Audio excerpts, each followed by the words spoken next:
Déjà que je suis une lectrice lente, mais alors avec cette série encore plus. On sent bien que c'est un tome de conclusion, on sent bien que c'est un tome final du génie, du génie. Je peux pas rester là comme ça, c'est pas possible. Il est trop fort, il est trop fort. Coucou tout le monde!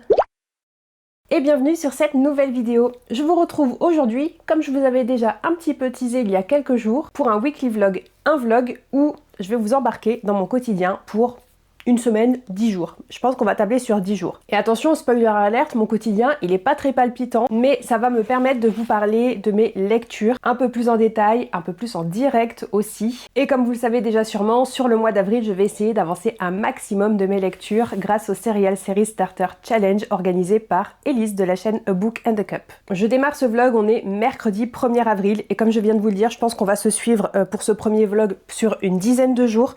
J'ai entamé depuis plusieurs jours déjà ma lecture du 4e et dernier tome des chroniques de l'érable et du cerisier de Camille Monceau. C'est La Nuit du Tengu et je suis à presque la moitié puisque je suis arrivée à la page 251 au chapitre 20 hier soir et il fait 518 pages, donc vraiment je suis presque à la moitié. Le but de ce vlog, ça va être évidemment de terminer celui-ci et de commencer une autre lecture, voire même de la terminer, on verra, ça dépendra de ce que le sort nous réserve. Puisque je pense que, comme j'avais fait dans un vlog il y a quelques mois déjà, je pense que je vais faire rentrer en jeu une roue du hasard. Je mettrai sur mon téléphone un peu toutes les lectures que j'ai prévues dans ma palle du challenge et dans ma palle du mois d'avril, pour piocher un peu au hasard toutes ces lectures que je voudrais faire et avancer ensemble. Mais je vais pas faire ça aujourd'hui puisque je sais très bien que j'aurai très peu de temps pour lire et que de toute façon je veux avancer dans celui-ci avant de commencer une nouvelle lecture. Parce que je me connais, si je commence un autre livre en parallèle de La Nuit du Tengu, je ne vais pas revenir sur La Nuit du Tengu et j'aimerais le terminer le plus tôt possible puisque comme c'est le tome final de ma série relecture de l'hiver et que on arrive au mois d'avril, l'hiver c'est terminé, j'aimerais bien vraiment clôturer ce 4e et dernier tome et ne plus revenir sur la série et enfin pouvoir vous dire que cette série est terminée pour moi. Donc j'espère lire environ une centaine de pages aujourd'hui, mais je pense que ça va être très compromis parce que vous allez le voir, j'ai une journée chargée. En réalité, j'ai plein de petites choses prévues, mais je sais très bien que y a des chances que j'arrive pas à tout faire aujourd'hui. Et je vais vous mettre la liste ici en même temps que je l'énonce. En gros, j'ai pas mal d'entretien de la maison et de choses au niveau de mes courses à faire. Donc il faudrait que je fasse ma liste des repas de la semaine, que je repasse une commande pour ma whey. Je note vraiment des trucs basiques parce que si je le fais pas, je vais les oublier et je vais le regretter. Donc il faut que je passe ma commande pour ma whey, la commande Coro, parce qu'ils ont pas mal de produits que j'aime bien, qui sont assez sains et qui sont moins chers que si je les trouvais en magasin. Il faut aussi évidemment que je fasse mes courses. Mercredi, c'est le jour des courses. Il faudrait aussi que je nettoie ma cuisine, que je jette mes poubelles. Si je précise de jeter mes poubelles, c'est juste parce que les poubelles, elles sont pas à côté de chez moi, il faut que je prenne la voiture. Le mercredi, c'est aussi le lavage des plaids de Ruby que je mets sur le canapé. Vous entendez peut-être la machine d'ailleurs. Mais donc je lave les plaids et j'aimerais aussi aspirer le canapé, histoire de repartir sur quelque chose de sain. Il faudrait que je termine de monter mon meuble. Il me reste vraiment pas grand chose, mais c'est juste que hier j'en avais ras le bol. Et une fois que j'aurai terminé mon meuble, il faut que je range tous mes vêtements dedans. Parce que c'est un meuble dressing. Donc là, vous le voyez pas parce que c'est hors champ, mais la moitié de mes vêtements sont étalés autour de moi. Et j'en ai marre, il faut que ce soit rangé. Cet après-midi, normalement j'aurais déjà nettoyé ma cuisine, mais du coup il faudra que je prépare mes petits déjeuners avec les bananes écrasées et les flocons d'avoine. Comme ça j'en aurai pour demain et après-demain. Et en parallèle de ça, quand ça cuira, normalement j'aurais déjà fait mes courses et du coup quand je vais rentrer, je vais mettre au sport. Et dans tout ça, j'aimerais bien me caler 2 heures de montage parce que ça y est, j'ai terminé toutes mes lectures pour mon vlog spécial sélection imaginaire du prix Babelio 2025. Donc voilà, il faut que je commence à monter tout ça. Et donc une fois que j'aurai terminé tout ça, j'aimerais retourner dans La Nuit du Tengu, qui est pour rappel une série en 4 tomes de romans historiques classés jeunesse qui se passent dans le Japon médiéval. C'est toujours des romans que je lis lentement puisque la plume de Camille Monceau est quand même très poétique, assez lyrique, chargée en vocabulaire, à l'image des narrateurs. Dans les tomes 1 et 2, le narrateur c'était Ichiro. Et dans le tome 3 et du coup ici dans le tome 4, c'est une narratrice. Je dis pas qui c'est parce que c'est un personnage qu'on rencontre en cours de route. Mais à chaque fois on a un vocabulaire qui est assez élaboré, pas mal de descriptions et du coup ça prend du temps de lecture parce que c'est quand même un style qui est vraiment très beau. Et malheureusement ça impacte aussi sur mon rythme de lecture qui est pas aussi fluide que d'habitude. Déjà que je suis une lectrice lente, mais alors avec cette série encore plus. La journée a déjà bien démarré, il est 10h30. Je me suis levée un peu tard depuis qu'on a changé d'horaire il y a quelques jours. J'arrive pas à me lever, je suis épuisée et je me lève, il est 8h passées. Alors que d'habitude, je suis plutôt réveillée vers les 6h30, 7h. Vous voyez un peu le genre. Comme je vous disais, la journée est bien entamée. On a déjà fait la balade avec Ruby. Le linge vient de terminer, donc il va falloir que je l'étende. Et du coup, là, ce matin, je pense que je vais pas mal me mettre sur tout ce qui est entretien de la maison, ménage de la cuisine. Je vais aller jeter les poubelles avec Ruby, puisqu'elle adore monter en voiture. Donc ça va être la petite virée du jour. Elle va être contente. Et moi, je me serai débarrassée de ma poubelle et je vais pouvoir nettoyer ma cuisine. On va faire ça. Et normalement, quand je vous retrouve, on croise les doigts, mais j'aurai avancé dans la nuit du Tengu.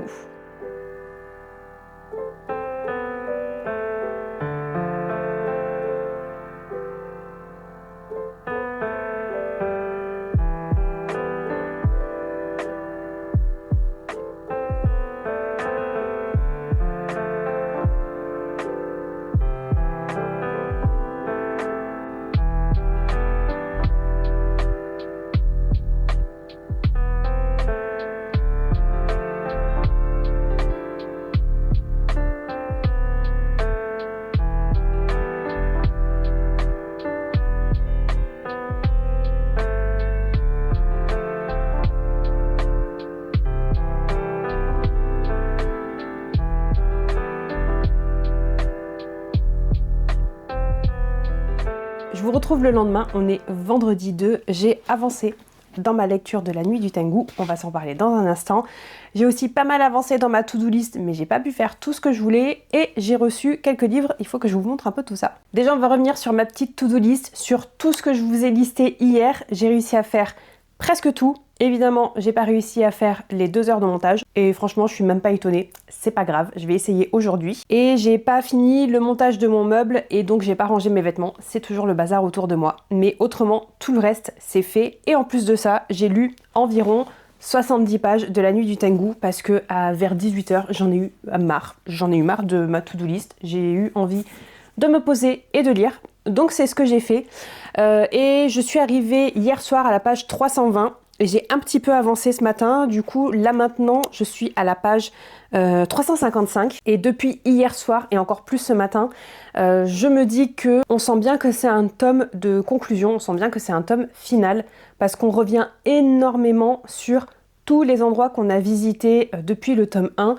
Et on a un petit peu cette conclusion, si vous voulez, avec tous les personnages qu'on a rencontrés dans ces endroits-là. C'est évidemment difficile de vous en dire plus sans spoiler, d'autant plus que même le narrateur qu'on suit dans ce tome 4 et qu'on suivait déjà dans le tome 3, je peux pas vous dire qui c'est puisque ça spoil le tome 1 et 2. Mais ouais, j'ai vraiment la sensation que c'est un tome de conclusion. Et c'est limite un peu forcé, c'est aussi un peu longué, je trouve. Alors oui, c'est toujours dû au style d'écriture, mais je ressens la longueur. Je sens qu'on prend notre temps, qu'on force un petit peu les émotions si vous voulez parce qu'on revient toujours un peu sur le même truc où on est quand même ici dans une mission quasi suicidaire, très probablement suicidaire en tout cas et ouais, je peux pas m'empêcher de me dire que c'est un peu un chemin de croix que vivent nos personnages principaux et j'ai la sensation qu'on va avoir une issue dramatique pour l'un des personnages principaux, si ce n'est les deux, entre la nostalgie que ressentent les personnages, les émotions, les introspections, les questionnements, et aussi évidemment, comme je vous disais, le fait qu'on revisite presque tous les endroits qu'on a visités depuis le tome 1 et qu'on retrouve certains personnages juste pour avoir un petit peu leur conclusion et savoir où ils en sont à ce moment-là. Moi, je peux pas m'empêcher de me dire ça va être dramatique.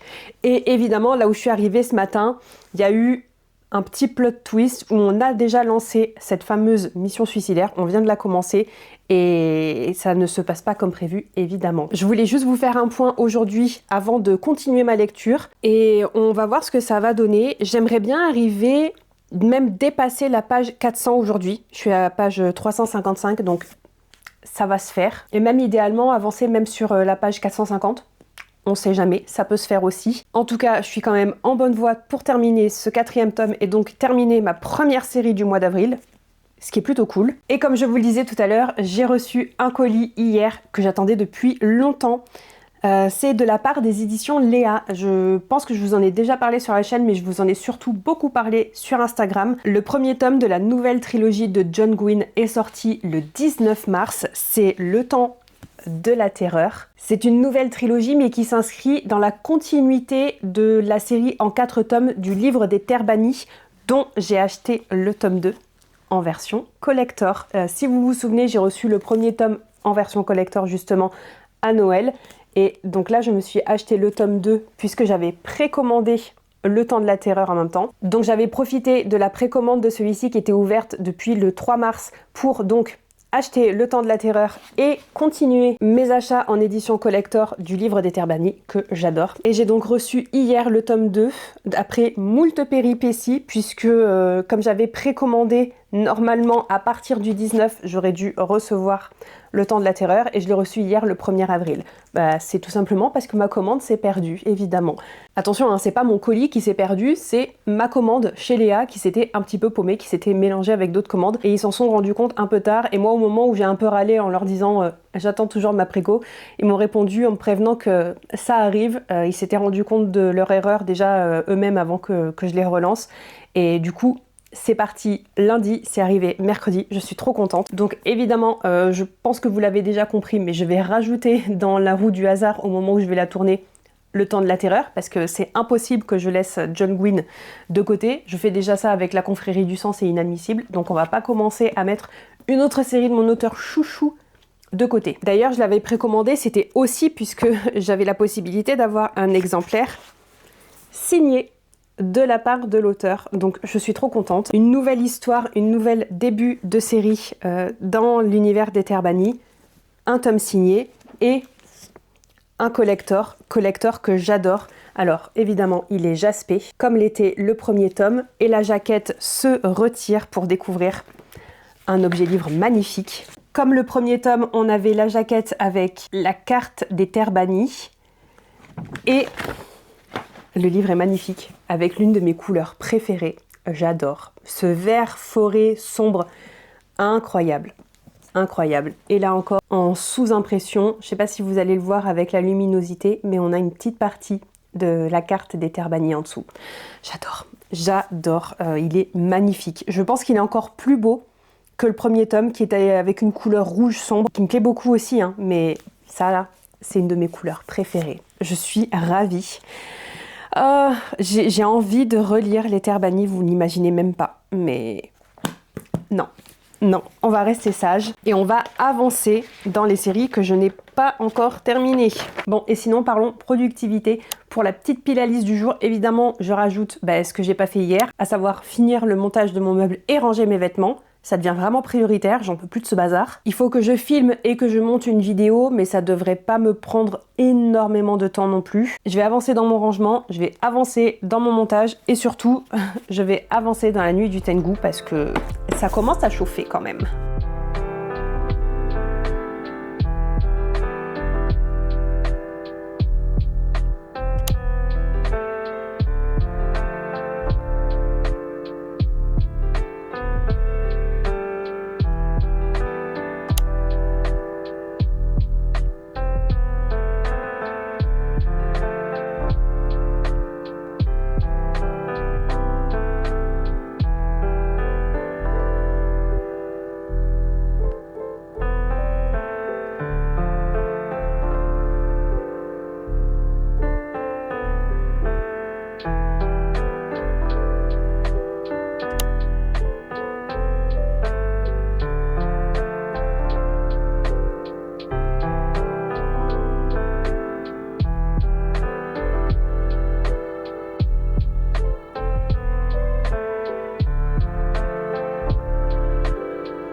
Bon, je vous retrouve quelques jours plus tard, on est lundi de Pâques et j'ai plusieurs choses à vous dire.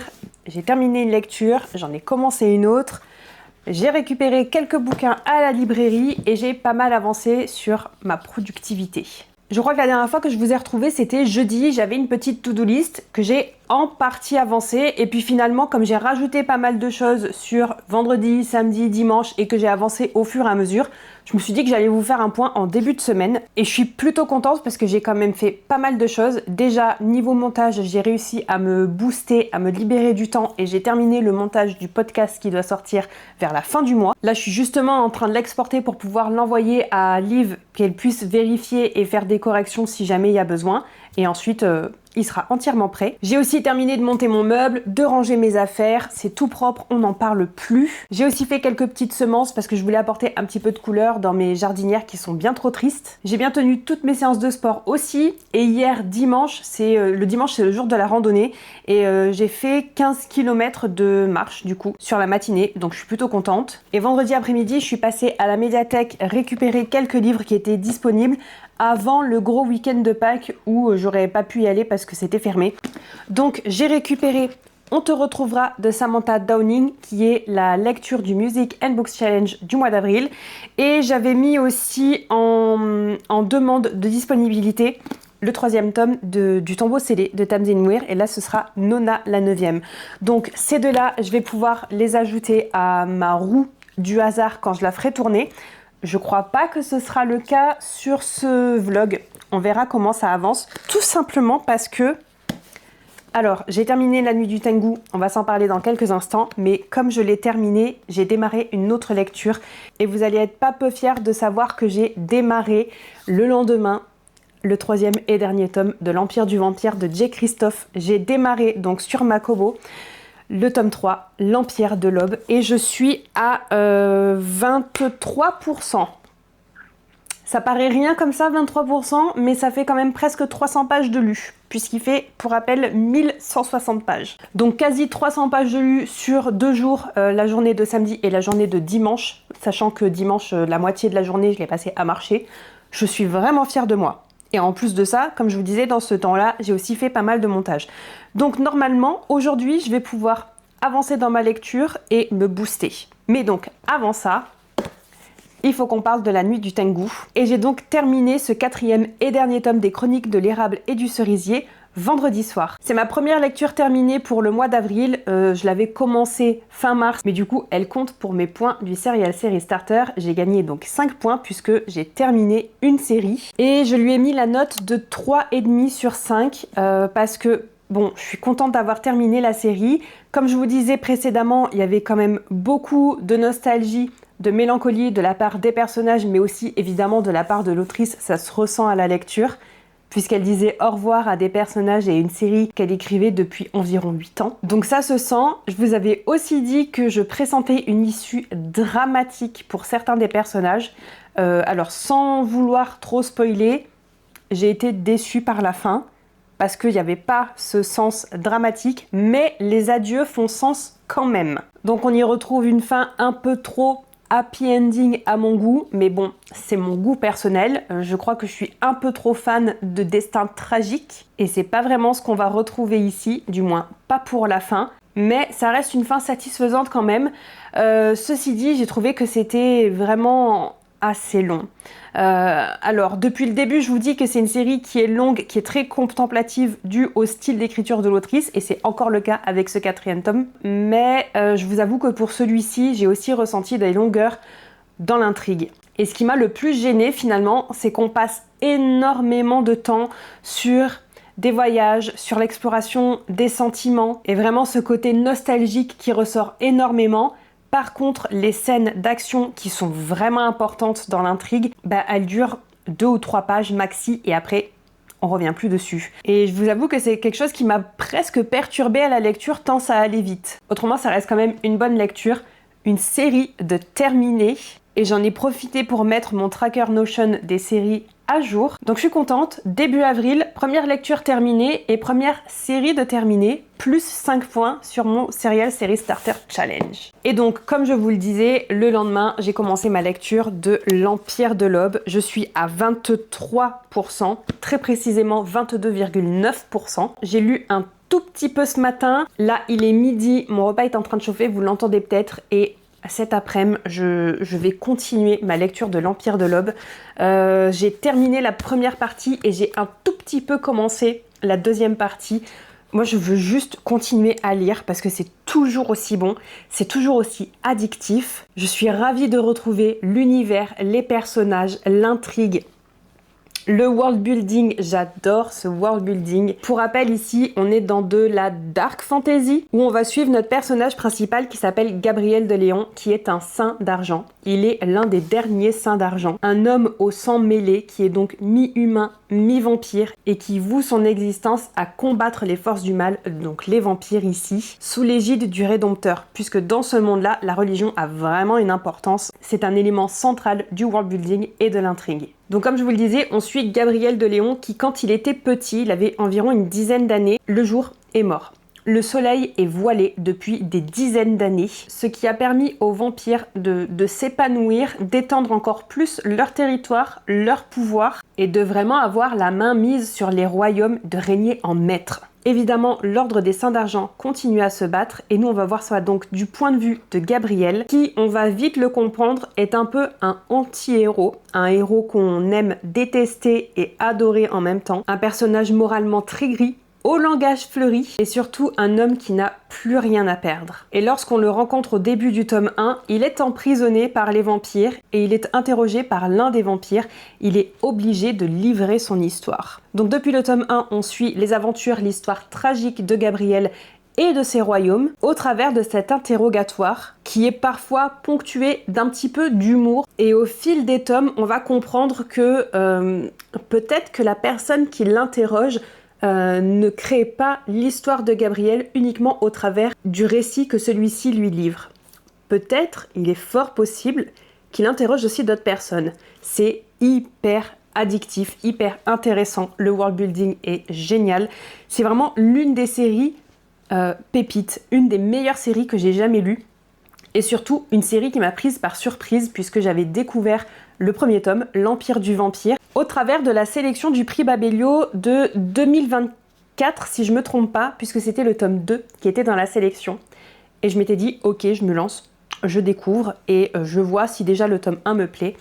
Le tome 1 avait été un coup de cœur, le tome 2 avait été un coup de cœur aussi. Et je vous avoue que je n'en attends pas moins du tome 3. Par contre, j'ai quand même très peur pour nos personnages. Je pense bien que J. Christophe, il n'a pas vraiment peur de nous faire souffrir, lecteurs, et de faire souffrir ses personnages, puisque c'est notamment le cas de Gabriel depuis le tome 1. Donc, évidemment, je peux pas vous dire grand-chose de ce tome 3, puisque ça vous spoilerait une grande partie du tome 1 et du tome 2. Mais sachez que le tome 2 s'était terminé sur un cliffhanger de folie, et on reprend le tome 3 juste après ces révélations-là.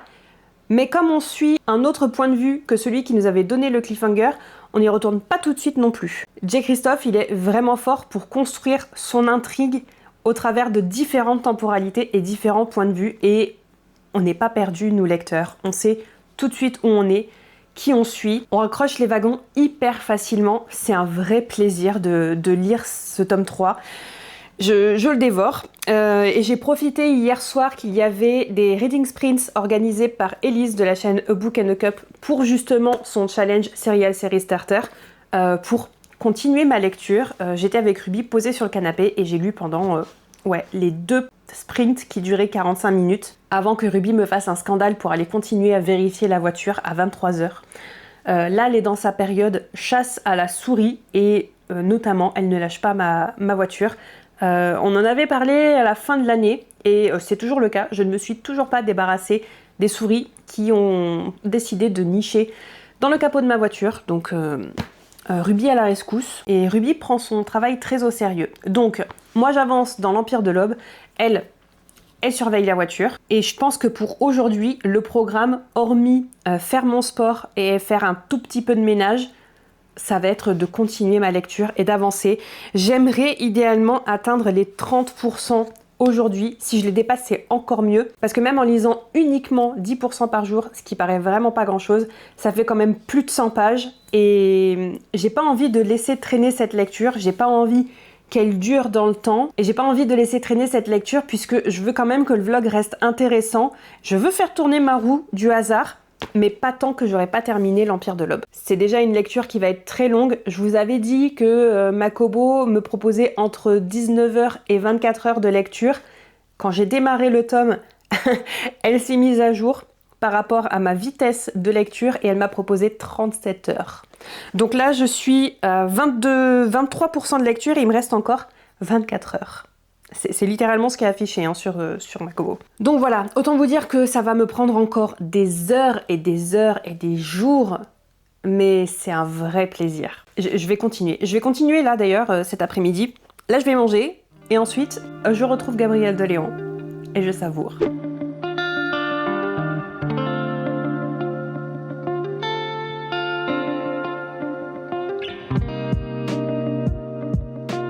Bon, je viens vous faire un point express parce que je suis arrivée à 43% de l'Empire de l'Aube.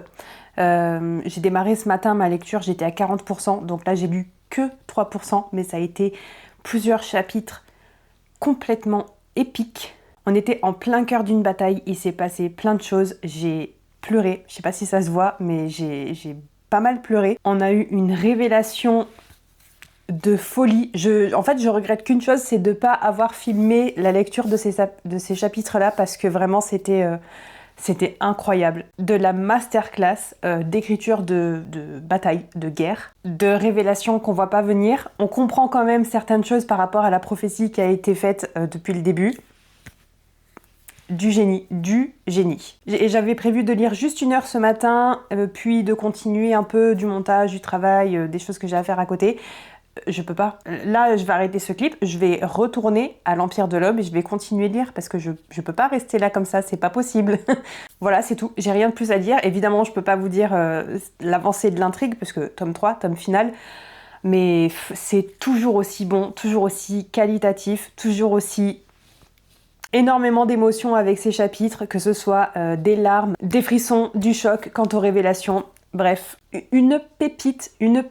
D'ailleurs, je me suis surprise à m'arrêter plusieurs fois pendant la lecture de ces chapitres en me disant que vraiment c'était hyper bien écrit au niveau justement de cette bataille. Faut s'imaginer, si vous avez vu les films des Seigneurs des Anneaux, la bataille pour la Terre du Milieu. Même genre, au niveau de l'importance cruciale que ça a dans l'intrigue, mais c'est de la folie. La façon dont Jay Kristoff amène justement l'entrée dans cette bataille, il est trop fort. C'est addictif. J'y retourne et on s'en reparle plus tard.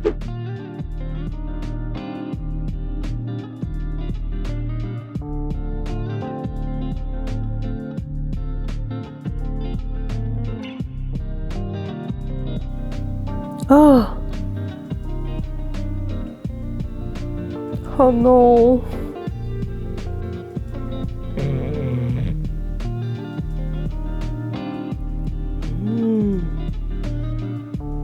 Oh! Dégueu!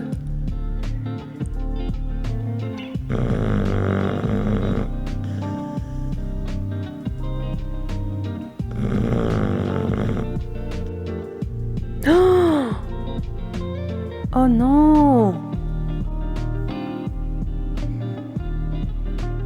Oh là là! Oh!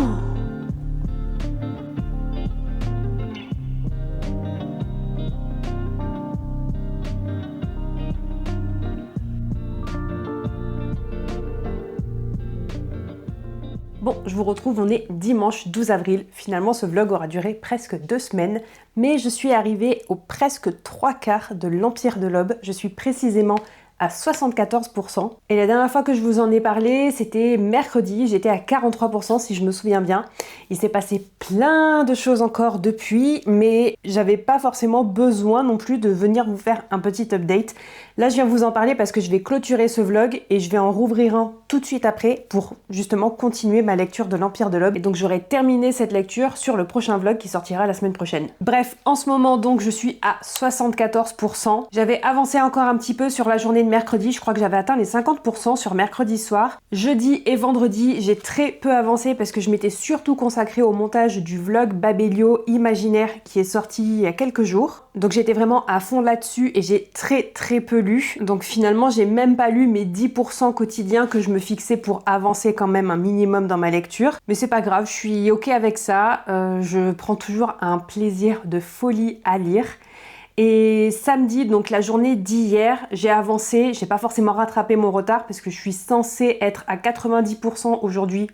C'est loin d'être le cas, 74%, on est très loin. Mais sur la journée d'hier, donc, j'ai pas beaucoup avancé non plus puisque le samedi après-midi était consacré au tournage du 5e épisode du podcast qu'on fait avec Liv de la chaîne Living Books. Donc je n'ai pu lire qu'en soirée et si je vous dis ça, c'est parce que je me suis forcée à arrêter ma lecture, il était 23h30. Parce que je commençais vraiment à paniquer dessus, j'avais les yeux qui se fermaient tout seuls. Et c'est simplement parce que je suis épuisée, ça n'avait rien à voir avec ma lecture. Ça aurait été que de moi, j'aurais continué. Je me serais presque fait une nuit blanche, tant il se passe énormément de choses. D'ailleurs, les derniers clips où je réagis, c'est justement hier soir. Mais moi, mon corps et mon cerveau, passé 22h, 22h30 dernier carat, il n'y a plus rien qui fonctionne, il faut que j'aille me coucher. Donc là, 23h30, c'était vraiment exceptionnel pour moi. Et d'ailleurs, je le ressens aujourd'hui, je suis complètement KO. Et j'ai pas avancé depuis hier soir, puisqu'aujourd'hui on est dimanche. Le dimanche matin, c'est randonnée. Et depuis que je suis rentrée, j'ai pas vraiment eu de temps libre pour moi. Donc je vais clôturer ce vlog ici. Et je vais continuer ma lecture ce soir, qui sera dans le vlog prochain. Tout ça pour dire que c'est toujours un plaisir de lire L'Empire de l'Aube. C'est toujours aussi fascinant au niveau construction du world building, niveau intrigue, dans une intrigue, dans une intrigue, niveau révélation, rebondissement, suspense, tension. D'ailleurs, l'auteur est très très fort pour amener de la tension au travers de sa narration. C'est un génie, je lui en veux, mais c'est un génie. Et là, on en est vraiment arrivé à un point de rétention d'informations de la part des personnages principaux qui nous racontent l'histoire, assez important et du coup assez frustrant. C'est pour ça que je voulais pas lâcher ma lecture hier soir, je ne veux que continuer. Il me reste 8 heures de lecture. J'espère que ce soir, en allant me coucher, j'aurai au moins atteint les 80%. On croise les doigts, mais c'est vraiment très difficile de lâcher ma lecture. Et apparemment, je serai toujours pas au bout de mes surprises. J'ai très peur, j'ai très peur parce que je me suis fait des réflexions et des analyses dans ma tête. Je vais pas vous les livrer parce que ça vous spoilerait une très grosse partie de l'intrigue et ce depuis le tome 1. Donc je me tais, mais j'en ai parlé avec Liv, je lui ai partagé un petit peu tout ce que je pensais et elle l'a lu et elle m'a dit poker face. Je dis rien, je ne laisse rien transparaître et tu verras bien quand on aura terminé l'Empire de l'Aube. Donc j'ai juste très hâte de retrouver Makobo, de retrouver Gabriel de Léon et de continuer à découvrir son histoire. Et sinon, en dehors de l'Empire de l'Aube et donc en dehors de ce vlog, c'est d'ailleurs une lecture que je ne vloguerai pas parce que c'est une lecture commune et c'est surtout une lecture d'un chapitre par jour, mais je suis à jour en ce moment. On a démarré la lecture du tome 6 des Aventuriers de la mer de Robin Hobb, tome 6 qui est donc l'éveil des eaux dormantes, un chapitre par jour. Et donc là ce matin j'ai lu le chapitre Le départ de Parangon. Je suis donc à jour dans ma petite lecture commune, ce qui est plutôt facile je trouve parce que d'habitude les chapitres font une trentaine de pages et 30 pages dans ces intégrales ça me prend 1 heure de lecture. Mais là, depuis le début de ce tome 6, on est plutôt sur une moyenne de 15 pages. Donc ça me va très bien. Je lis ça le matin au réveil avant de prendre le petit-déj. Et comme ça, après, je peux lancer ma journée, faire tout ce que j'ai à faire. Et dès que j'ai du temps, retrouver Gabriel de Léon. Donc ça me va très bien. Je poursuis les Aventuriers de la mer, je termine l'Empire de l'Aube. En plus de ça, je continue une série, donc je gagne 2 points dans le challenge du Serial Series Starter. Et d'ailleurs, correction, comme j'ai terminé les Chroniques de l'érable et du cerisier et que j'ai lu le tome 4, j'ai donc plus de points parce que j'ai lu un tome suivant dans la série et plus 5 points parce que j'ai terminé la série. Donc en fait, dans ce challenge, pour le moment, je suis à plus 7 points. Et je vais ajouter 7 points supplémentaires quand j'aurai terminé l'Empire de l'Aube pour les mêmes raisons. Et quand j'aurai terminé l'éveil aux eaux dormantes, j'aurai gagné seulement 2 points supplémentaires puisque j'aurai lu un tome supplémentaire dans une série où je serai quand même très loin d'être à jour ou d'avoir terminé. Bref, un vlog assez long mais très satisfaisant. J'aurai terminé au moins une série et je suis en bonne voie pour terminer une seconde qui va être, je pense, un vrai coup de cœur. Une pépite et surtout qui risque très fortement de me ravager le cœur. Mais ça, on le verra ensemble la semaine prochaine. Mais au moins la semaine prochaine, on pourra faire tourner la roue du hasard. On est donc arrivé à la fin de cette vidéo. Si vous êtes encore là, n'hésitez pas à me laisser un emoji soleil, en espérant que Gabriel de Léon retrouve celui-ci à la fin de l'Empire de l'Aube. Quant à nous, on se retrouve très bientôt dans une prochaine vidéo, mercredi prochain à 10h comme d'habitude, ce sera la continuité de ce vlog, et le samedi à 10h aussi pour une autre vidéo. Et je vous dis bye bye!